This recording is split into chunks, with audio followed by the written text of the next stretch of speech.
Book your next holiday at Grand Royal Tours. Karthipuram, South India's biggest 200 acres township in Coimbatore. Premium commercial and residential plots. Jayachandran Adada Audi offer. 5% முதல் 70% வரை discount. வீட்டுக்குள்ளே நுழையும் போதே பார்த்தா வந்துட்டு ஒரு பக்கம் பார்த்தா பயங்கர பக்தியாக இருக்குது. எல்லா சாமியுமே இருக்குது போலியே இந்த இடத்துல. ஆமாம், ஒரு சாமி கூட மிஸ் ஆகிருக்காது, எல்லா சாமியும் இருக்கும். எந்த சாமியுமே மிஸ் வைக்க மாட்டேன், எல்லா சாமியுமே இருக்கணும் அப்படின்னு நினைப்பேன்.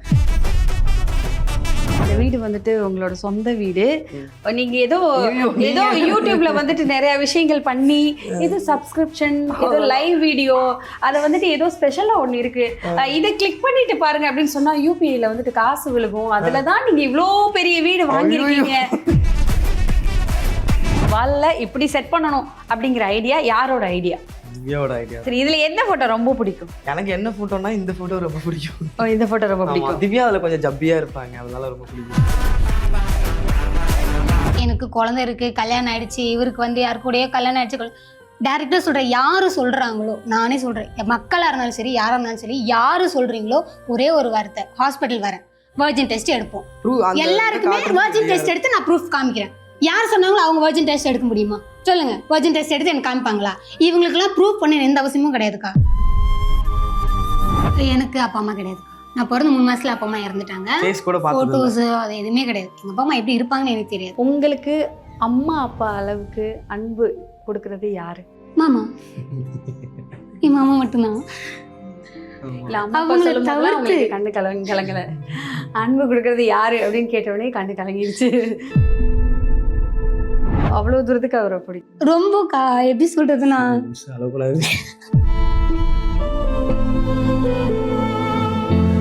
கஷ்டப்பட்டிருக்கேன், பயங்கர பெயின், ஒரு அடி கூட வைக்க முடியாது. என் கூட 20-25 நாளா அவ தான் என் கூட இருந்து எனக்கு ஒரு வாராட்டியும் பாத்ரூம் போனது, ஒரு வாராட்டியும் தூக்கி இது பண்ணது, அதெல்லாம் அவ்வளோ பிடிக்கும் உங்களுக்கு. இவருக்குமே கண்ணு கலங்கி. மனைவி வந்து அம்மாவுக்கு சமன்னு சொல்லுவாங்க. எங்கள் அம்மா எனக்கு எவ்வளோ முக்கியமோ அதே அளவுக்கு முக்கியம் என்னோட மனைவி திவ்யா, இன்னொரு அம்மா. ஸோ அவளுக்காக நான் வந்து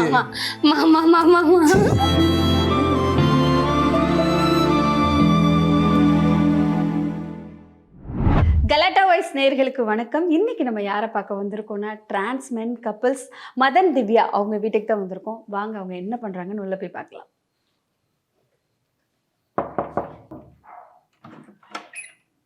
ஹாய்ங்க. வாங்க வாங்க வாங்க வாங்க. ஸோ உங்கள் வீட்டுக்கு வந்திருக்கோம். வீட்டுக்குள்ளே நுழையும் போதே பார்த்தா வந்துட்டு ஒரு பக்கம் பார்த்தா பயங்கர பக்தியாக இருக்குது. ஸோ ஒரு பக்கம் பார்த்தா புத்தர் ரொம்ப சைலண்ட்டாக அமைதியாக இருக்காரு. சொல்லுங்கள், எப்போ இந்த வீட்டுக்கு வந்தீங்க? நாங்கள் இந்த வீட்டுக்கு வந்து ஒரு 8 month ஆயிடுச்சு. நிறைய வீடு மாறி இருப்பீங்க அப்படின்னு நான் நினைக்கிறேன். ஆமாம், நிறைய வீடு மாறிட்டோம். இதோட 4வது வீடு. 3 yearsல நிறைய வீடு மாறிட்டோம். என்ன காரணத்தினால நிறைய வீடு மாறினீங்க? ஃபஸ்ட்டு எடுத்தோடனே நாங்கள் வந்து தன்னை ஒரு டிரான்ஸ்மென்னு சொல்லிட்டுலாம் வீடு கேட்க மாட்டோம். நார்மலாக எப்படி வந்து வீடு தேடி அப்படி பிடிப்பாங்களோ அந்த மாதிரி தான் கேட்போம். பட் நம்ம யூடியூபராக இருக்கோம், ஏற்கனவே நிறைய இன்டர்வியூஸ்லாம் கொடுத்துருக்கோம் அப்படின்றத பார்த்துட்டு ஹவுஸ் ஓனருக்கு கொஞ்சம் லேட்டாக தெரியும். ஒரு 3 monthலேயோ ஒரு 4 monthலேயோ தெரியும். தெரிஞ்சதுக்கப்புறம் என்னப்பா நீ திருநம்பின்னு சொல்லவே இல்லை, நீ ட்ரான்ஸ் பண்ணாமே, நீ காலி பண்ணுப்பா, இதெல்லாம் செட் ஆகாது அப்படின்னா, நான் கரெக்டாக வாடகை கொடுக்கலன்னா பரவாயில்ல, இல்லை என்னால் இங்கே ஏதாவது உங்களுக்கு அவ பேர் வந்தால் பரவாயில்ல, இது எதுவுமே இல்லையப்பா அப்படின்னு நான் சொல்லி ஆர்குமெண்ட் போகும். இல்லைப்பா அதெல்லாம் செட் ஆகாது, சரி ஓகே அப்படி இல்லைனாக்கா, அதாவது ஒரு 10,000 வாடகை அப்படின்னாக்கா ஒரு 5,000 எக்ஸ்ட்ரா கேட்குறது. ஸோ எக்ஸ்ட்ரா கேட்பாங்க அமௌண்ட்டு. ஸோ அந்த இதுக்கு என்னால் ஏற்றுக்க முடியாது. ஏன்னா நம்மளே வந்து ஒரு வீடு தேடி நம்ம பட்ஜெட்டுக்கு ஏற்ற மாதிரி தான் நம்ம வீடு பார்ப்போம். அப்போ நான் ஒரு டிரான்ஸ்மெண்ட் தெரிஞ்சதுக்கப்புறம் வீடு காலி பண்ணுங்கன்னு சொல்கிறது ஒன்று, இன்னொன்று வந்து அதுக்கேற்ற மாதிரி எக்ஸ்ட்ரா பணம் கேட்குறது அப்படின்றது ஏற்றுக்க முடியாத விஷயமா இருக்குது. அதனால் அப்படி நம்ம பட்ஜெட்டுக்கு ஏற்ற மாதிரி வீடு மாறிக்கிட்டே போயிட்டு இருக்கேன். இல்லை மதன், இந்த வீடு வந்துட்டு உங்களோட சொந்த வீடு. நீங்கள் ஏதோ யூடியூப்ல வந்துட்டு நிறைய விஷயங்கள் பண்ணி இது சப்ஸ்கிரிப்ஷன், ஏதோ லைவ் வீடியோ, அதை வந்துட்டு ஏதோ ஸ்பெஷலாக ஒன்று இருக்கு, இதை கிளிக் பண்ணிட்டு பாருங்க அப்படின்னு சொன்னா யூபிஐல வந்துட்டு காசு விழுகும். அதுலதான் நீங்க இவ்ளோ பெரிய வீடு வாங்கிருக்கீங்க. உண்மையை சொல்லுங்க, எங்ககிட்ட உண்மையை சொல்லணும். நான் சிவனை வந்து நெஞ்சில சுமந்திருக்கேன், சிவனை சுமந்திருக்கேன். அவர் மேல பாக்கலாங்க, நீங்க ஓபன் பண்ணி காமிங்க. சோ டாட்டூ ஃபுல்லா போட்டிருக்கீங்க. ஸோ வந்து அவர் மேலே சத்தியமாக சொல்கிறேன், இது என்னோட ஓன் வாய்ஸ்லாம் கிடையாது. வாயில் அதான் நாக்கில் நரம்புலன்னா என்ன வேணா பேசுவாங்க இல்லையா, அந்த மாதிரி என்ன வேணாலும் பேசுங்களா அப்படின்னு சொல்லிட்டு, அதனால தான் அந்த புத்தர் சிம்பிள் வச்சிருக்கேன். நிஜமாவே இது உங்க வீடு இல்ல, உங்க சொந்த வீடு இல்ல, வாடகை வீடு தான். எப்படி நாங்க சொந்த வீடு வாங்குறதுக்கு எனக்கு அவங்க கொடுத்துதான் சொந்த வீடு வாங்கணுமா? சொந்த வீடு தான், ஆமா சொந்த வீடு சொல்லிட்டு போயிட்டே இருப்போம். ஒரு தோராயிரமா எவ்வளவு? ஒரு தோராயிரமா 40-45 ஒரு மாசத்துக்கு 40 45 வரும். ஆமா. யூடியூப்ல இருந்து நம்மளுக்கு இன்கம் இப்போ ஒரு 40,000 ரூபாய் 45,000 ரூபாய் வரணும்னா நீங்க எவ்வளவு ஹார்ட் ஒர்க் பண்ணணும்? நிறைய பண்ணணும்க்கா. ஒரு வீடியோ பாக்குறதுக்கு மட்டும் தான் உங்களுக்கு அப்படியே சிம்பிளா இருக்கிற மாதிரி இருக்கும். இவ்வளவு பிரம்மாண்டமா பண்றாங்க. இந்த அந்த நீங்க சொல்றீங்களே அது ஏதோ கிளிக் பண்ணாதான் வரும்ன்ற அதனால சொல்றேன். அதுக்கு அவங்களுக்காக நான் சொல்றேன். அது பண்றதா இருந்தா நாங்க வந்து எவ்வளவோ பிரம்மாண்டமா பண்ணலாம். நான் பணக்காரங்களா இருக்கிறேன், நான் ஆக்டர் அளவுக்கு நான் பண்ணுவேன்டா அப்படின்ற மாதிரி பண்ணலாம். சிம்பிளா குட்டி குட்டியா கிஃப்ட் வாங்கி கொடுக்கறது எனக்கு எதுக்குக்கா யூபி சூப்பர் சாட்லாம். நம்மளோட இது எல்லாமே யூடியூப் நம்பி தான் இருக்கு. மைண்ட் ஃபுல்லா யூடியூப் தான் அப்படிங்கிற மாதிரி. வேற ஒர்க் இல்ல, வேலை கொடுக்கல, நான் என்ன வேற பண்றது? வேலை எதுவும் நீங்க போல? எந்த வேலைக்கு போனாலும் ஒரு டிரான்ஸ்மன் அப்படி சொல்லி என்ன உதாசீனப்படுத்துறதுக்கும் கேலி கிண்டல் பண்றதுக்கும் தரத்தி விடுறதுக்கும் தான் இருக்காங்களே தவிர நான் என்ன பண்றது? என்ன நம்பி ஒரு பொண்ணு இருக்கு. ரொம்ப அசிங்கப்படுத்துவாங்க. ஆமா. சோ என்ன நம்பி ஒரு பொண்ணு இருக்காங்க, என் அம்மா இருக்காங்க, என் தம்பி தங்கச்சி இருக்காங்க, என் தங்கச்சி நான் படிக்க வச்சிட்டு இருக்கேன், என் தம்பியை படிக்க வச்சிட்டு இருக்கேன். எனக்கு இவ்வளவு பொறுப்புகள் இருக்கு. நான் உட்கார்ந்து நான் என்ன பண்ண முடியும்? எனக்கு திறமை இருக்கு. நீ வேலை கொடுத்தா நான் செய்யறேன். பட் நீ வேலை கொடுக்க மாட்டேங்கிறிய. கொடுத்தாலும் ஒரு 4 நாள் 5 நாள்ல இங்க என்ன இருக்கு, அது என்ன இருக்கு, இதெல்லாம் தெரிஞ்சு என்ன பண்ண போறேன்? பாடி ஷேமிங் பண்ணுவாங்க. பாடி ஷேமிங் பண்றாங்க. உனக்கு என்ன இருக்கு, இப்படி வருமா, அது வருமா, இது வருமா, இதெல்லாம் வந்து எக்ஸ்பிளைன். நீங்க அது இதே நான் வந்து மக்களை பார்த்து கேக்குறேன். நீங்க அந்த மாதிரி சொல்லுவீங்களா? நான் கேக்குறேன், உனக்கு என்ன இருக்கு, மேல என்ன இருக்குன்னு கேட்க சொல்லுவீங்களா? நேரா வந்து கேட்டிருக்காங்க. நேராவே கேட்பாங்க. சோ அப்ப நான் உங்கள்கிட்ட உங்களை பார்த்து அது மாதிரி கேட்கும்போது நீங்க சொல்ல முடியுமா உங்களால? நீங்க என்ன நாட்டுல பிறந்தீங்களோ அதே தமிழ்நாட்டுல தான் நானும் பிறந்தேன். உங்களை எந்த தாய் பெற்றாலும் அதே தாய் தானே என்னையும் பெற்றிருப்பா. எதுக்கு எங்களை மட்டும் இந்த மாதிரி ஒதுக்குறது? தேர்ட் ஜெண்டர்னாலே அப்படிதான் ஒதுக்கி பாக்குறது. இந்த மாதிரி ஏதோ ஒரு குற்றவாளி மாதிரி பாக்குறது, அவங்க மேல தேவையில்லாத அல்குலேஷன் வைக்கிறது. இது மாறவே இல்லை. நானும் அப்பத்துல இருந்து கத்திக்கிட்டு தான் இருக்கேன். 5 வருஷமா கத்திக்கிட்டு தான் இருக்கேன். மாறவே இல்லை. இருக்க இன்னும் அதிகமாயிட்டே தான் இருக்கு. ஸோ வீட்டுக்குள்ள நுழையவுமே வந்துட்டு கண்ணை கவர்ற மாதிரி ஒரே உங்கள் கப்பிள்ஸ் ஃபோட்டோ தான். கப்பிள் ஃபோட்டோ ஷூட் நடந்திருக்கு. ஸோ அந்த ஃபோட்டோஸ் எல்லாம் வச்சிருக்காங்க. கேட்கலாம், அந்த ஃபோட்டோஸ் எல்லாம் எப்போ எடுத்தது, எப்படி இந்த ஐடியாஸ் வந்தது, வால்ல இப்படி செட் பண்ணணும் அப்படிங்கிற ஐடியா யாரோட ஐடியா? திவ்யாவோட ஐடியா. என்னோட ஐடியா. ஓகே. இது வந்து இது ஃப்ரேம் வந்து போடணும்லாம் போடல. இவர் பர்த்டே அன்னைக்கு செலிப்ரேட் பண்ணும்போது நம்ம அந்த செலிப்ரேட் பண்றதுக்கு ஒரு இடத்துக்கு போவோம்ல, அங்க அந்த போட்டோஸ் எல்லாம் வச்சிருந்தாங்க, தொங்க விட்டுருப்பாங்க குட்டி குட்டியா மெமரிஸ் மாதிரின்ற மாதிரி. அது வச்சிருந்தாங்க அவங்க. அங்க இருந்தா அது வேஸ்ட், நம்மளும் எடுத்துட்டு வந்ததால வீட்லயே கிடந்தா வேஸ்ட்னு சொல்லிட்டு நான் என்ன பிளான் பண்ணேன், சரி இதை ஃப்ரேமா போட்டுரும் அப்படின்னு சொல்லிட்டு ஆன்லைன்ல இந்த ஃப்ரேம்ஸ் ஆர்டர் பண்ணி வர வச்சு அது உள்ள போட்டோஸை வச்சு எப்படி செட் பண்ணா நல்லா இருக்கும், அந்த வீட்டுல இருக்கும் போது செட் பண்ணி வச்சிருப்போம். இதே மாதிரியே கட்டில் இருக்கும், அதுக்கு மேல இந்த ஃப்ரேம்ஸ்லாம் இருக்கும். சரி இங்க என்ன பண்ணலாம் அப்படி சொல்லி வீட்டுக்கு வந்த உடனே ஃப்ரேம்ஸ் மாட்டணும்னா இந்த இடத்துல தான் மாட்டணும் அப்படின்னு பிளான் பண்ணி எல்லாமே செட் பண்ணது. எல்லாமே எங்களோட பியூட்டிஃபுல்லான மெமரிஸ் போட்டோஸ். அது இல்லாம மறக்க முடியாத ஒரு சில நினைவுகள் எல்லா போட்டோவுமே.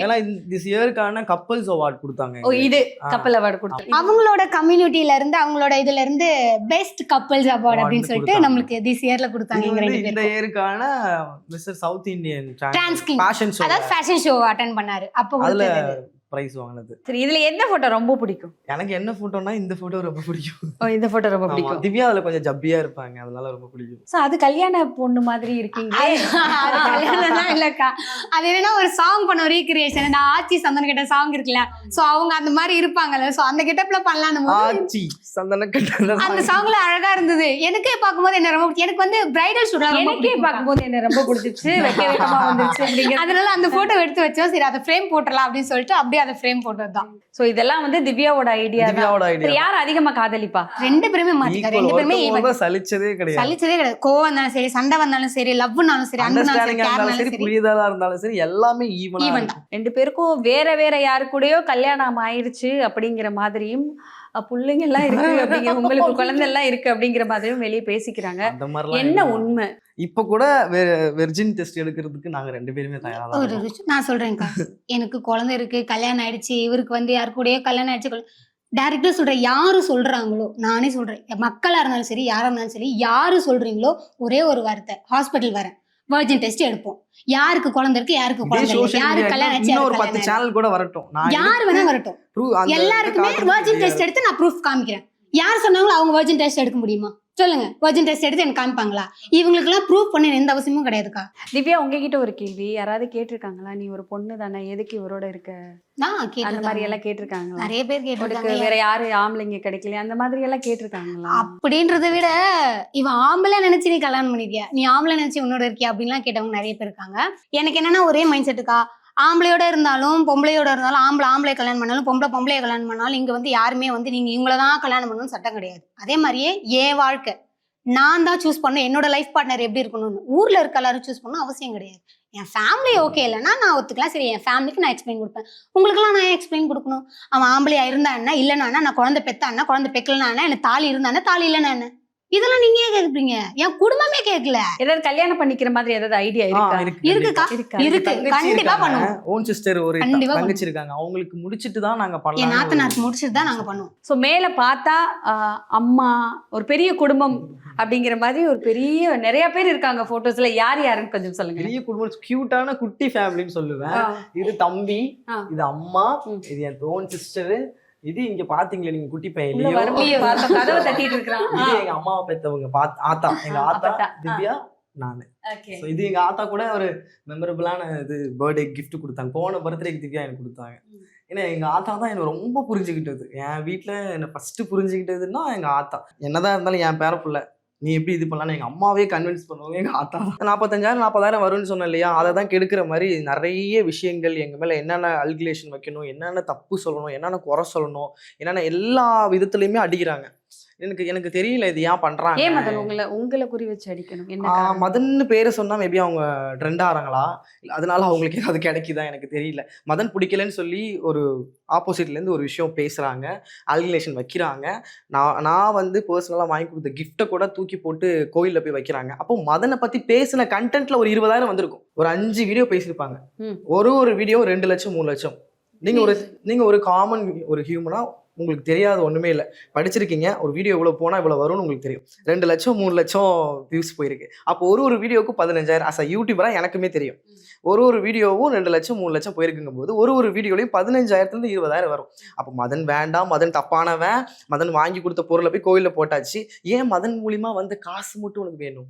அப்போ அங்க என்ன இருக்கு? மதனை பேசுனா உனக்கு கண்டென்ட் காசு வரும், நீ வந்து அதுல ட்ரெண்ட் ஆகணும் அப்படின்ற ஒரு விஷயத்த என்னென்ன வகையில வந்து கொச்சப்படுத்தணும், என்ன வேணா பண்ணிட்டு போ.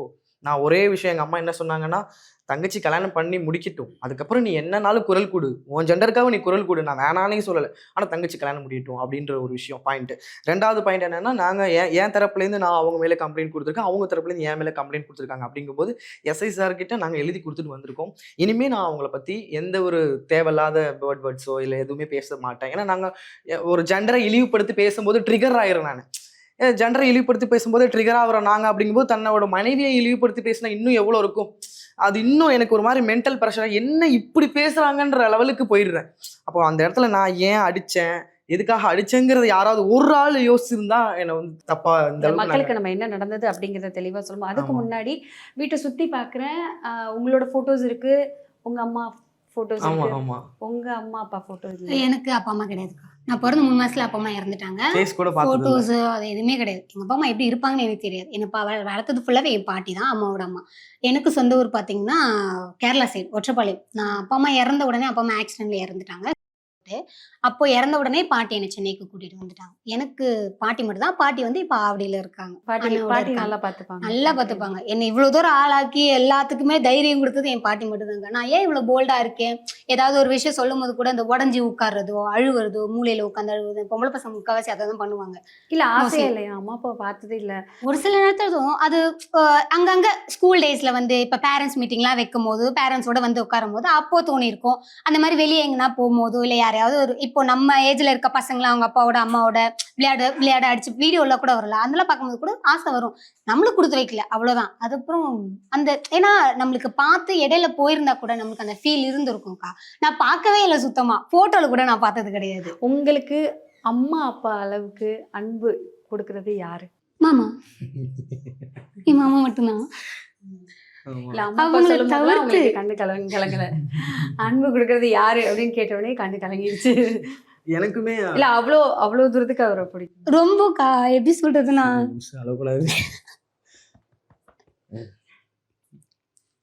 எனக்கு என் பர்த்டே எனக்கு எங்க அப்பா வாய்ஸ் எப்படி இருக்குன்னு தெரியாது, எங்க அப்பா பேசுனது கேட்டது கிடையாது, எங்க அம்மாவை பார்த்தது கிடையாது, எங்க அப்பா பார்த்தது கிடையாது. பெரிய சர்ப்ரைஸ். உலகத்திலேயே ஒரு பொண்ணுக்கு இது கிடைச்சா ஃபுல்ஃபில்ரா அப்படின்னு நினைப்பாங்கல்ல. என்னோட ஃபுல்ஃபில் என்னன்னா, எங்க அப்பா என்கிட்ட பேசினா எப்படி இருக்கும், எங்க அப்பாவோட வாய்ஸ் எப்படி இருக்கும் அப்படின்றத நான் கேட்கறதுக்காக கஷ்டப்பட்டு எங்க அப்பாவோட வாய்ஸ் எனக்கு போட்டு காமிச்சேன் என் பிறந்த நாள் அன்னைக்கு. சீரியல் ஆர்டிஸ்ட் நிறைய பேர், ஒரு 15 பேரோட வாய்ஸ் அனுப்ப சொல்லி அவங்கள நான் எழுதி வச்சுருந்தேன், என்ன பேசணுன்ற கண்டென்ட் எழுதிட்டேன்.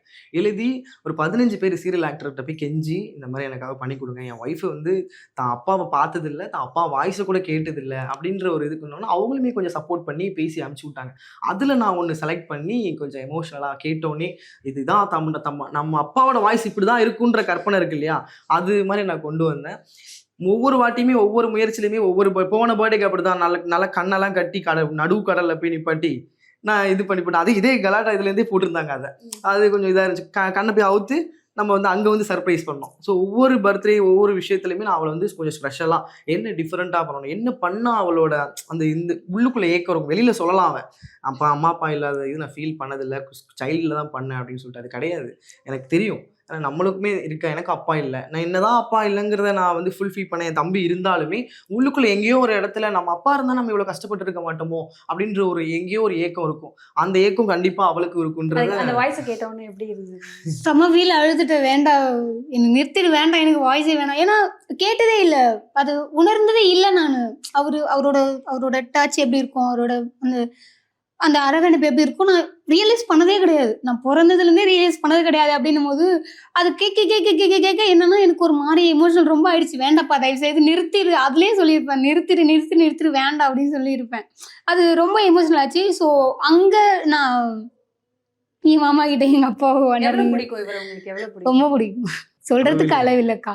என்னன்னா என் லைஃப்ல எங்க அப்பா இருந்து இந்த இடத்துல எங்க அப்பா இருந்து இல்லம்மா இவன் உனக்கு வேணாம் அப்படின்னா கூட எங்க அப்பாவை எதிர்த்து நிக்கிற அளவுக்கு எனக்கு இவங்க மேல லவ். நான் வந்து உனக்கு எல்லாவாவும் இருப்பேன் அப்படின்ற நிறைய பெரிய பெரிய வார்த்தைகள்லாம் சொல்லி என்னை பண்ணிட்டான். ஏன்னா யூட்ரஸ் ரிமூவ் பண்ணப்போ எனக்கு அந்த இடத்துல என் அம்மா இல்லாத ஃபீலை நான் அவ்வளோ கஷ்டப்பட்டேன். என் அம்மா இருந்திருந்தா அந்த இடத்துல தூக்கி விட்டுருப்பாங்க, இது பண்ணிருப்பாங்க அந்த இடத்துல. ஆனால் இவ தான் எனக்கு பாத்ரூமே வாஷ் பண்ணி விட்டான். ஸோ அதெல்லாம் எனக்கு ரொம்ப சென்சிட்டிவான விஷயம். ரொம்ப அந்த இதெல்லாம் இப்போ நினச்சாலுமே, ஏன்னா யூட்ரஸ் ரிமூவ் பண்ணும்போது நான் அவ்வளோதான் நம்ம செத்துட்டோன்னு நினச்சேன். நான் மறுப்பூசி போடும் போதெல்லாம் எங்கேயோ கான்சன்ட்ரேஷன் போகுது, அவங்க பண்ணுற விஷயம்லாம் நான் எனக்கு தெரியுது. அவ்வளோதான், இந்த சர்ஜரி ஒரு வேளை எதாவது ஆயிடுச்சுன்னா நம்ம செத்துருவோம், அவ்வளோதான் பா ஓகே நம்ம ஏதோ ஒரு நாள் நம்ம மிரரில் பார்த்தோண்டா அப்படின்ற ஒரு இதோடு இருந்தேன். கஷ்டப்பட்டுருக்கேன், பயங்கர பெயின், ஒரு அடி கூட வைக்க முடியாது. என் கூட 20-25 நாளாக அவள் தான் என் கூட இருந்து எனக்கு ஒரு வாட்டியும் பாத்ரூம் போனது, ஒரு வாட்டியும் தூக்கி இது பண்ணது. அதெல்லாம் எங்கள் அம்மாட்ட நான் அதான் சொல்லுவேன்மா, நீ நானே இல்லைன்னாலும் அகலியா என் தங்கச்சி எப்படியோ என் தம்பி எப்படியோ அவ்வளோ அதே மாதிரி நீ பார்த்துக்கணுமா அப்படின்னு சொல்லி ரிக்வஸ்ட் பண்ணி வச்சிருக்கேன் எங்கள் அம்மாட்ட. அவ்வளோ பிடிக்கும் உங்களுக்கு, இவருக்குமே கண்ணு கலங்கி அவ்வளோ பிடிக்கும். ஆமா, ஏன்னா என்னால நான் ஒன்று கேட்கணும். நான் உங்களோட பர்த்டே வீடியோ ஒன்று பார்த்தேன், காலில் விழுந்திருந்தீங்க, காலில் விழுந்துட்டு எந்திரிக்கவே இல்லை, எனக்கு அம்மா அப்படிங்கிற மாதிரி. ஆமாம், ஃபஸ்ட்டு என் அம்மா தாய்க்கு பின் தாரன்னு சொல்லுவாங்க. அது மாதிரி ஒரு மனைவி அமைவதெல்லாம் அவர் அம்மாவுக்கு சமம்னு சொல்லுவாங்க இல்லையா. ஃபஸ்ட்டு என் அம்மா காலில் விழுந்த அதே வீடியோலே அதே இது என்னோட மனைவி தான் இன்னைக்கு என்னை காப்பாற்றினது, என்னை தூக்கி அரவணைச்சது, ஒரு அம்மா இடத்துல இருந்து எல்லா பணிவிடையும் செஞ்சது அவள் தான். அப்போது எனக்கு அப்போ ரொம்ப பெருசு. இந்த சமுதாயத்தில் என்ன வேணா அவளை அல்குலேஷன் வைக்கலாம், என்ன என் மேலே எவ்வளோ நாளும் என்ன வேணாலும் பேசலாம். இப்படி எங்களுக்குள்ள ஒரு புரிதல், எங்களுக்குள்ள உள்ள அண்டர்ஸ்டாண்டிங், இங்கே என்ன சொன்னாலும் புரியாது, நாங்கள் வாழ்ந்து காட்டுவோம். எங்களுக்காக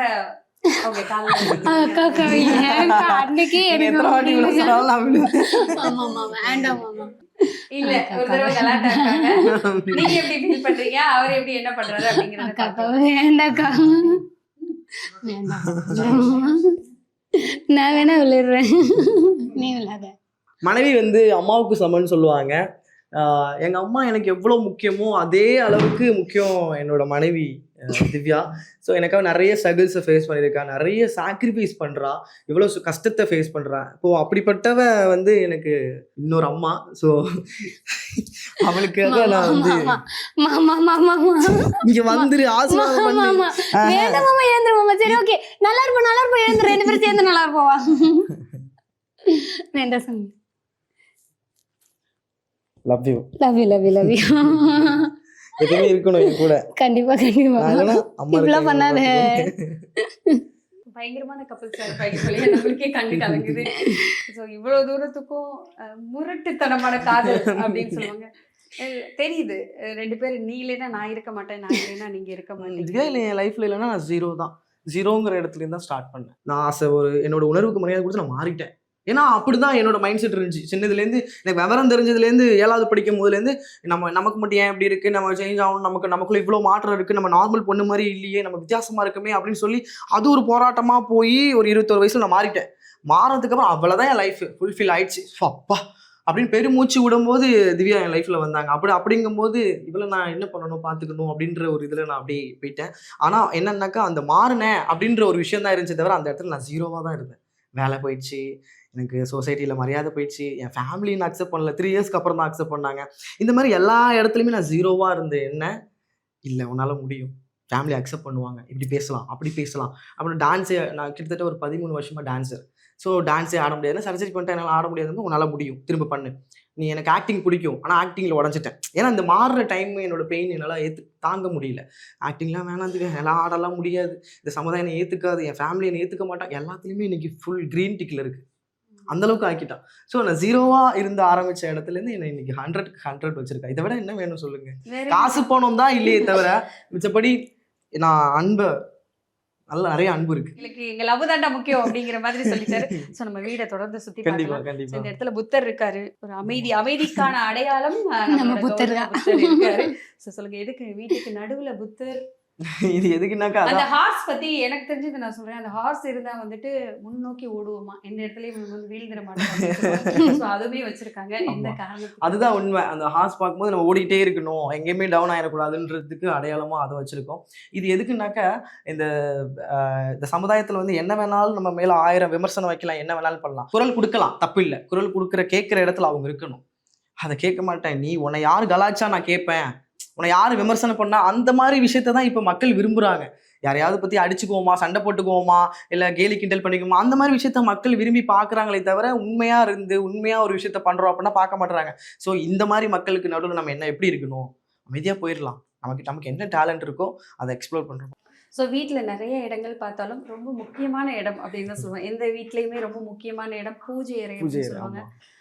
ஒரு வீடியோ பார்த்தேன் உங்களோடது ப்ரோ, கருப்பு படம் பார்த்தப்போ வந்துட்டு உங்களுக்கு சாமி வந்துருச்சு. கருப்பன் வந்து இறங்கிட்டாரு உள்ள அப்படிங்கிற மாதிரி பயங்கரமான ஒரு, உங்களை கண்ட்ரோல் பண்ணவே முடியல. எனக்கு தெரிஞ்ச ஒரு 10-15 பேர் இருந்தாங்க. ஸோ சாமி அப்படின்னு சொன்னோன்னா எப்படி அவ்வளோ பக்தி, சாமி வர அளவுக்கு பக்தி எப்படி என்னன்னு தெரியல. அது சின்னதுலேருந்தே அந்த சாமி மேலே ரொம்ப அடிக்ட். பொதுவாக சிவன் மேலே ரொம்ப அடிக்டாக இருந்தேன். இப்போ ரீசெண்ட்லி இந்த 1.5 வருஷமாக கருப்பர் மேலே ரொம்ப அடிக்ட் ஆகிட்டேன்.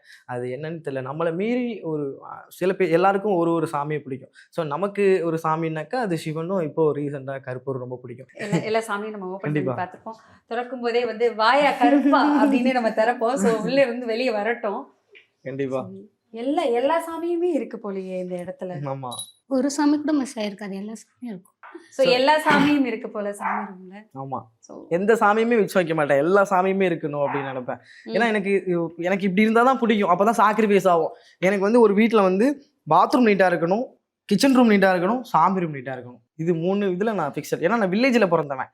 ஸோ அப்படிங்கும்போது அப்படி வளர்ந்ததுனால இது 3 விஷயம் நீட்டா இருக்கணும். பாக்குறவங்க வந்தோடனே எதை பார்ப்பாங்க, கிச்சன் பார்ப்பாங்க, ரெஸ்ட் ரூம் பார்ப்பாங்க, சாமி ரூம் பார்ப்பாங்க. ஸோ நம்ம நீட்டாக இருக்கணும். நான் நேசிக்கிறது ஒரு பக்கம் இருந்தாலுமே நீட்டாக இருக்க வேண்டிய இந்த 3 விஷயம் வந்து கண்டிப்பாக நீட்டாக இருக்கணும் அப்படின்றதுல ஃபாலோ பண்ணிட்டு இருக்கேன். எப்படி பூஜை எல்லாம் வந்து ரெகுலரா பண்ணுவீங்க? ஆமா, எல்லாமே நான் பண்ணிடுவேன். திங்கக்கிழமை சிவனுக்கு அபிஷேகம் பண்ணிடுவேன். ஆமா ஆமா. அப்புறம் அப்பப்போ வந்து நம்ம விநாயகருக்கு வந்து திருட்டு விநாயகர்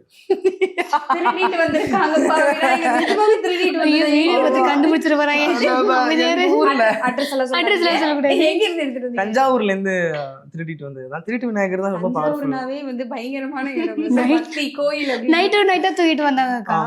நாங்க ஒரு திருவிழாவுக்கு போயிருந்தோம். நிஜமாவே திருட்டு விநாயகர் வச்சா நல்லது. ரொம்ப நடக்குதா? ஆமா, நடக்குதா என்னன்னு தெரியாது. போறதுக்குள்ள பாருங்க என்ன நடக்குது, என்ன நடக்கும்.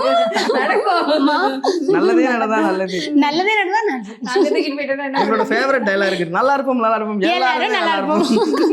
ஃபைன், அதை எடுத்துட்டு வந்துட்டீங்க. எத்தனை வருஷமா இந்த திருட்டு விநாயகர் உங்க வீட்டுல இருக்காரு? அவர் 5-6 வருஷமா இருக்காரு என் கூட. ஆமா, நம்ம ஃப்ரெண்ட் அவரு. பேசுவீங்க, பேச்சுவார்த்தை எல்லாம் விநாயகருக்கும் உங்களுக்கு பேச்சு. அவருக்கு ட்ரெஸ் எல்லாம் போட்டு எல்லார்கிட்டயும் உட்கார்ந்து பேசுவாங்கக்கா. இங்க உட்கார வச்சுட்டு 1 மணி நேரம் ஆனா 2 மணி நேரம் ஆனா அவன் டிஸ்டர்ப் பண்ணாம இருந்தா அவன் பாட்டு எல்லார்கிட்டயும் பேசிட்டே. சாமி விஷயத்துல இவ தொட்டாலுமே பிடிக்காது. நான் தான் கிளீன் பண்ணுவேன், எல்லாமே நான் தான் பண்ணுவேன், கிளீன் பண்ணுவேன், எல்லாமே நான் கிடையாதுங்க. நான் பெருமையா சொல்லுவேன்க்கா, எனக்கு இந்த அவன் வந்து டிபார்ட்மெண்ட்டே கிச்சனு, கிடையாது. எனக்கு வந்து இது. நான் வந்து சாமி ரூமை யார் தொட்டாலுமே எனக்கு பிடிக்காது. நான் தான் க்ளீன் பண்ணணும், நான் தான் எல்லாமே அரேஞ்ச் பண்ணணும். பூஜையில இருந்து சாமி கிளீன் பண்றதுல பொட்டு வைக்கிறதுல இருந்து எல்லாமே அவர் மட்டும் தான் பண்ணுவார். நான் ஒரு ஹெல்ப் கூட பண்ண மாட்டேன். எத்தனை வந்து கொடுக்கறதா விட ஏதாவது வேணுமா, பூ வைக்கிறதா, கிளீன் பண்றதுக்கு ஏதாவது தண்ணியா, டம்ளரா, இந்த துணியா, அது மட்டும் தான் நம்மளுக்கு. மத்தபடி இந்த பக்கம் நம்ம வரவே மாட்டோம். நான் வெறும் ஆடியன்ஸ் மட்டும் தான். Yes. வாங்கி சாப்பிடுறது. புளியோதரை, சுண்டல், பொங்கல் அந்த மாதிரி. ஆஃப்டர் மேரேஜுக்கு அப்புறம் காசி கூட்டு போலான்னு இருக்கேன். ஆமா, கடைசி காலத்துல வேற என்ன இருக்கு, அப்படியே போக வேண்டியதான் காசி, ராமேஸ்வரம். அடுத்தபடியாக இன்டர்வியூ எடுக்கணும்னா எல்லாரும் போய் காசிக்கு வந்து இவங்க 2 பேரையும் கண்டுபிடிக்கலாம். ரொம்ப சூப்பருங்க, வீடு ஃபுல்லா சுத்தி காமிச்சிங்க. உங்களுக்குள்ள இருக்கிற விஷயத்த உணர்வு பூர்வமா நிறைய விஷயங்கள் வெளிப்படையா சொன்னீங்க. ஸோ எப்பவுமே இதே போலயே சேர்ந்து ஹாப்பியா இருக்கணும் அப்படின்னு எங்க டீம் மூலமா வாழ்த்துக்கள் சொல்லிக்கிறோம். தொடர்ந்து பேசுவோம். நன்றி. Book your next holiday at Grand Royal Tours. Karthipuram, South India's biggest 200 acres township in Coimbatore. Premium commercial and residential plots. Jayachandran in Adada Audio offer. 5% முதல் 70% வரை discount.